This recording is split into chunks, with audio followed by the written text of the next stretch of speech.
Hello friends मु रंजन आपन को स्वागत करछु मोर यूट्यूब चैनल को। आज वीडियो रे आमे आलोचना करिबा सुभद्रा को नै आसीथिबा बड़ अपडेट उपरे एवं हैंडीकैप मान को नै आसीथिबा बड़ अपडेट उपरे। देखंतु सरकार को दुईटी सुंदर योजना चलंतु ए विषय रे आमे आलोचना करिबा।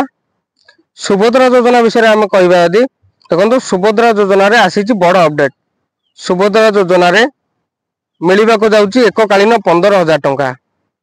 आपण माने भल कि जानिथिबे सुभद्रा योजना रे वर्ष को सरकार 10,000 टंका दियंती दुईटी किस्ती रे, जा फल कि 5 वर्ष रे 50,000 टंका सरकार देबे ବୋଲି निष्पत्ति नै जंती। से भली प्रथम एवं द्वितीय किस्ती मिली सारिछि एवं तृतीय किस्ती मिलिबा को जाउछि राखी पूर्णिमा अवसर रे। तेनु करी जो मानन को ए पर्यंत 21 वर्ष हेई गलानी, राखी पूर्णिमा मध्ये रे जहा को 21 वर्ष हेई जाउछि तो से माने नूतन भावे आवेदन करि परिबे एवं जदि योग्य हिताधिकारी हेइतिबे तेबे सेमानंकु एककालीन 3टी किस्तीर 15,000 टंका दिया जिवो एवं जो माने प्रथम एवं द्वितीय किस्ती पाई नाहंदी से माने एककालीन 15,000 टंका पाइबे एवं जो माने प्रथम किस्ती पाई कि द्वितीय किस्ती पाई नाहंदी से माने एककालीन 10,000 टंका पाइबे द्वितीय एवं तृतीय किस्तीर। तेनु करी जो मानक प्रॉब्लम रहितला जहा फल रे कि द्वितीय किस्ती आसी पारि नथिला तो सेमानंकु एककालीन दुईटी किस्ती रे दिया जिवो पैसा।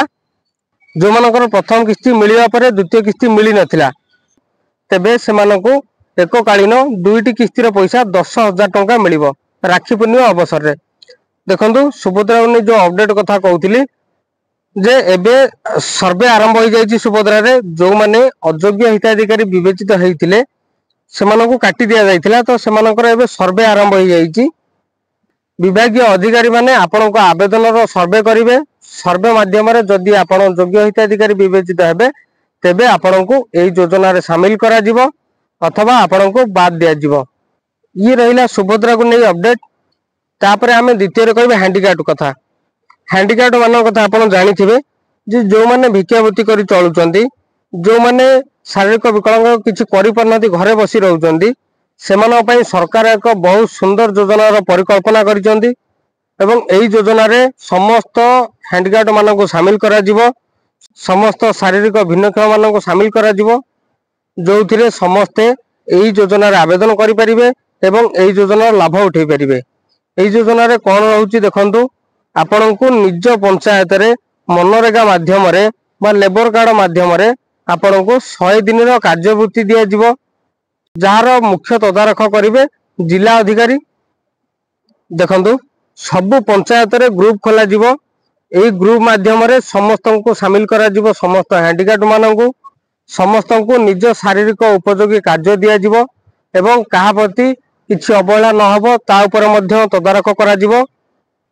एई भली सूचना दैचंती राज्य सरकार। तापर देखंतु जोटा हमर पूर्व अभियोग रहउथिला जेमिति कि मेसिन द्वारा कार्य करा जाउची एवं लेबर कार्ड धारी को घरे बसा जाउची बा मनरेगा हिताधिकारी को घरे बसा जाउची तो ता ऊपर दृढ़ कार्यानुष्ठान निया जाइची जे एई भली कार्य न करा जिवो।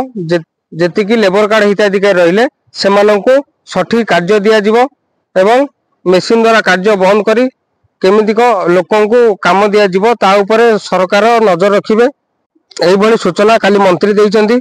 आगो जदि आ ऊपर किछि नूतन पदक्षेप निया जाय ताहले म आपन को जणाइबी। तो आज पई वीडियो रे एतिकी। यदि वीडियोटी आपन भलो लागिछि ताहले लाइक शेयर करिवे एवं एई भली इन्फॉर्मेटिव वीडियो पई चैनल टी को सब्सक्राइब करंतु एवं वीडियोटी को शेष पर्यंत देखिथिबारु बहुत बहुत धन्यवाद।